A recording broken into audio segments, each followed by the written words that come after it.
시청자 여러분 안녕하십니까. 매우 심사가 복잡한 토요일 아침입니다. 그러나 즐겁고 행복한 주말을 맞이하시기 바랍니다. 국무회의 문재인 대통령 발언을 보면서 저는 반일 소년이라고 생각을 했습니다. 일본과의 관계를, 국제관계를 이기고 지는 프레임으로 생각을 하는 이 단순한 동네 꼬마 소년. 참으로 시청자 여러분, 제가 시사 퀴즈를 하나 내드릴까요? 감성팔이 과거청산이라는 도박으로 가족을 생고생으로 내모는 가장 누구입니까? 자신은 돈벌이 제대로 못하면서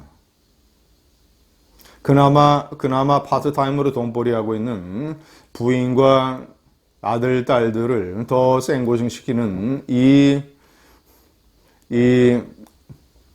감성팔이 가장 누구입니까? 시청자 여러분, 저는 국무회의 발언을 보면서 이 문재인 대통령이 아주 구체적인 이번 사태에 대한 심경과 계산을 제 나름대로 읽었습니다. 이것은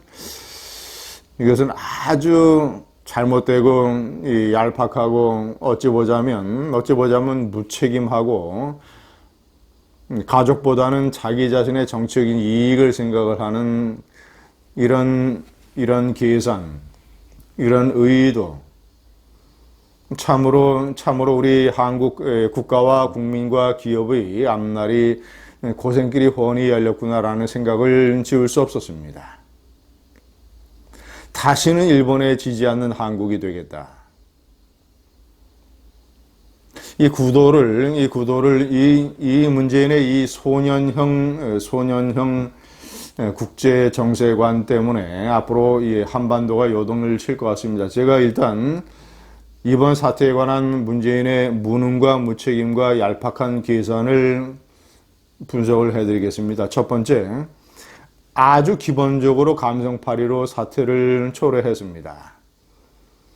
한일 위안부 합의가 박근혜 대통령이 한 것이 아니라면, 1965년의 한일 협정이 박정희 대통령이 이룬 것이 아니라면 아마도 문재인은 이렇게까지 두 개를 이용을 해서 역사를 뒤집어 놓는 이런 일은 하지 않을 겁니다. 박정희 대통령과 그의 딸 박근혜 대통령이 합의를 한 것이기 때문에, 이렇기 때문에 내가 지지자들을 향해서 이것을 좀 더 뒤집을 수 있고 그 뒤집는 게 나에게 정치적인 이익이 되겠다라는 생각을 하는 완전한 감성팔이, 물론 이제 징용이나 위안부 이런 문제에 대해서 가지고 있는 일반적인 감성팔이 플러스 반박정희 반박근혜 의식.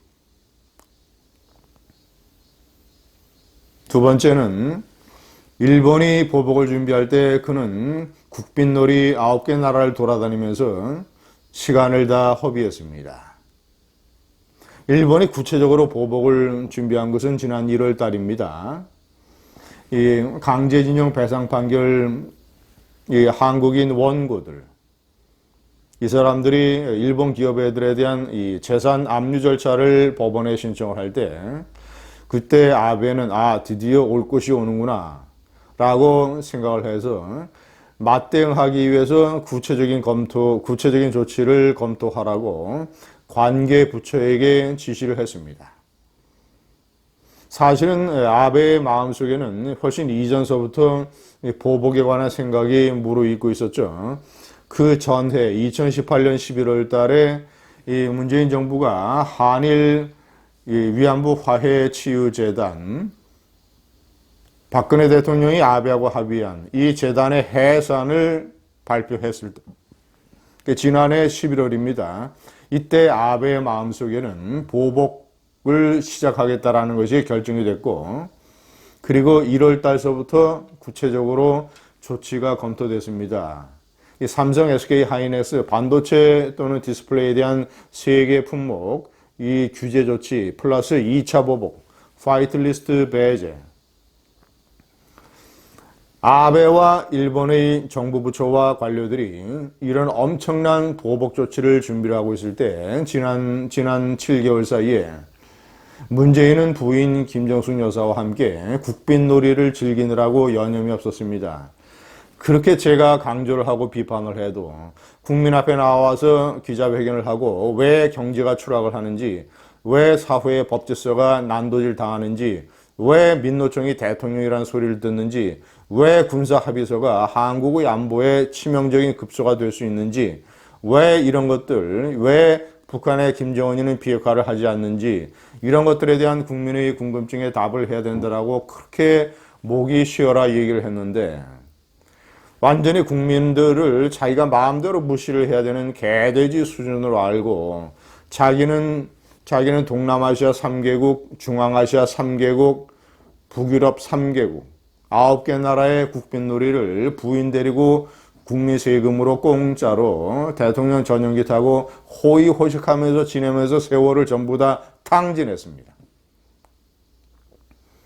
일본의 보복 조치가 눈에 빤한데도 보복 조치 3, 4개월 후에 구체적으로 어떠한 보복 리스트를 가지고 있다.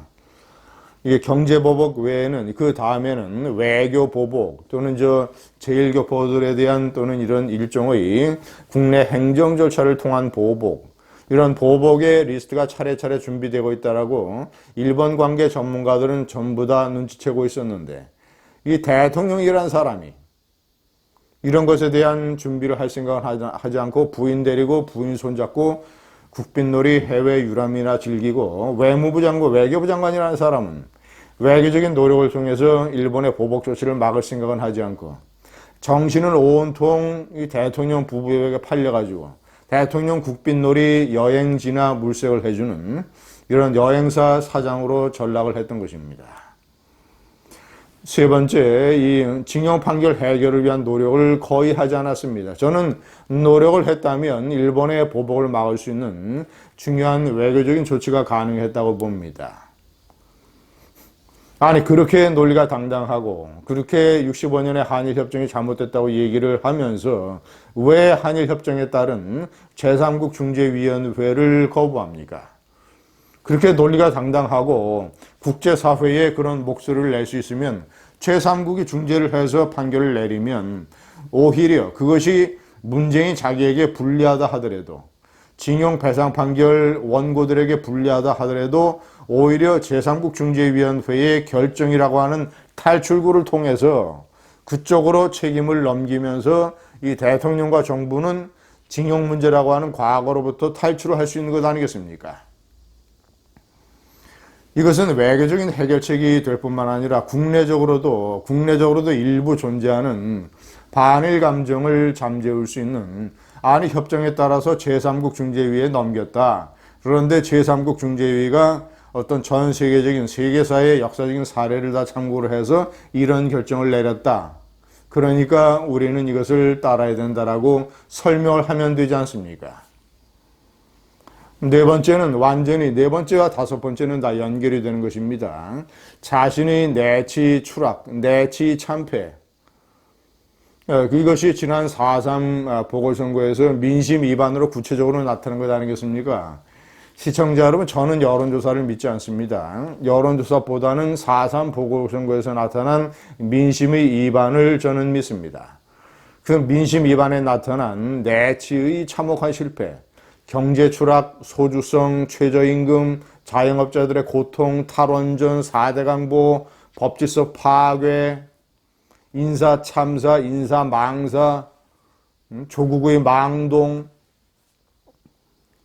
이런 것들에 대한 국민들의 반감, 민심 위반, 이런 것들을 이제 일본이라고 하는 이것을 보복을 하나의 외침으로 규정을 해서 자기의 모든 내치 실패, 경제 추락을 몽땅 다 일본 탓으로 돌리려고 있습니다.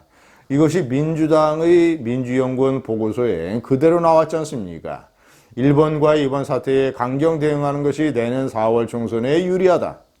이것이 문재인의 마음이요, 양정철의 마음이요, 더불어민주당 지도부의 마음이요, 문재인 좌파 정권 세력의 내년 총선 전략이 되는 것입니다. 마지막으로 완전히 문재인이 이제 배째라 전략으로 나갈 겁니다. 지소미아 한일 군사정보 보호협정을 파기할지 모릅니다. 파기하지 않는다 하더라도 그것이 이제 통지 시한이 24일인데 24일까지 특별한 변화가 없으면 28일 화이트리스트 배제가 구체적으로 실행되기 4일 전에 먼저 지소미아를 파기하는 선수를 치고 나올지 모릅니다.